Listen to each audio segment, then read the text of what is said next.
Hola, ¿cómo estáis? Veréis, con todo esto de los asesinatos de niños a manos de sus padres, con lo que ha ocurrido en Tenerife, ya lo sabéis todos, ¿no? Hay cosas que algunos, al menos yo, no entendemos. Cuando un padre mata a sus hijas y después se suicida, lo llamáis asesinato y suicidio, pero cuando lo hace una madre lo llamáis suicidio ampliado, como hemos visto en tantísimos medios de comunicación.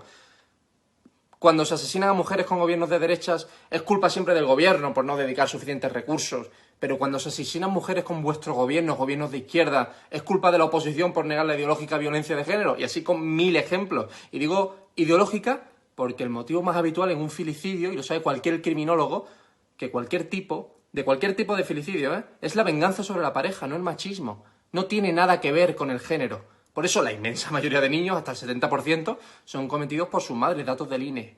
El último, de Yaiza, de apenas 5 años, con la asesina confesa a su propia madre, diciendo que la mató asfixiándola para hacer daño al padre. Y digo al padre porque en el caso de Yaiza no sabemos el nombre del padre. Es el padre, impersonal, para que no empaticemos con él. Y tampoco conocemos el nombre de la madre asesina, ni siquiera declaraciones de la familia. De las 2 crías asesinadas por su padre sí lo sabemos todos. La declaración de su madre, Beatriz, y bueno, y todo sobre el presunto asesino que presuntamente es Tomás Jimeno, ¿no?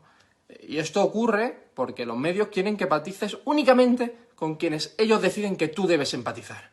Y eso es con los asesinatos a manos de hombres, nunca con los asesinatos a manos de mujeres. Y esto, que es tremendamente incómodo de decir, que es tremendamente violento, que no es nada agradable grabarse diciendo esto, porque es suficiente asco dan ya lo que estáis politizando estos casos, creo que hay que decirlo, porque creo que es la verdad. Y como muy poca gente o nadie lo dice en ningún gran medio de comunicación, creo que es bueno que alguien lo diga y ver si alguien más piensa así, porque creo de verdad que todas las víctimas valen lo mismo. Y porque cada día es más difícil encontrar esa verdad. Y os pongo un ejemplo analítico de cómo cada día es infinitamente más difícil hacerse con los datos para llegar a ciertas conclusiones. Durante los últimos 220 años, desde 1900, se publicaban en España datos de suicidios anexos a otros como profesión, estado civil e hijos.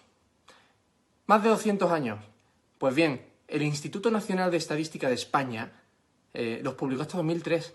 Y desde 2004 dejaron de dedicar esos datos, dejaron de publicarlos. Si te vas al INE, veréis que a partir de 2004 no existen datos anexos de hombres suicidas con su estado civil. ¿Sabéis por qué? ¿Sabéis qué cambió en 2004 para dejar de darlos? Exacto.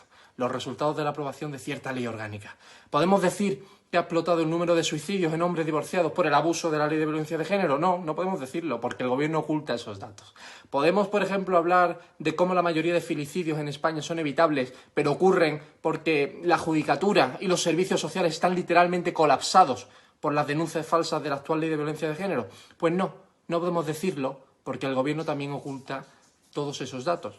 ¿Y qué ocurre si lo dices? Pues claro, pues que si lo dices sin esos datos, te saltan las verificadoras gubernamentales, ¿no? Los Ana Pastor, Neutra, Maldito Bulo, F Verifica, etcétera, censurándote diciendo que no hay datos que sustenten la afirmación, que tal y cual. Pues bien, eso es censura, eso es hipocresía, eso es cinismo.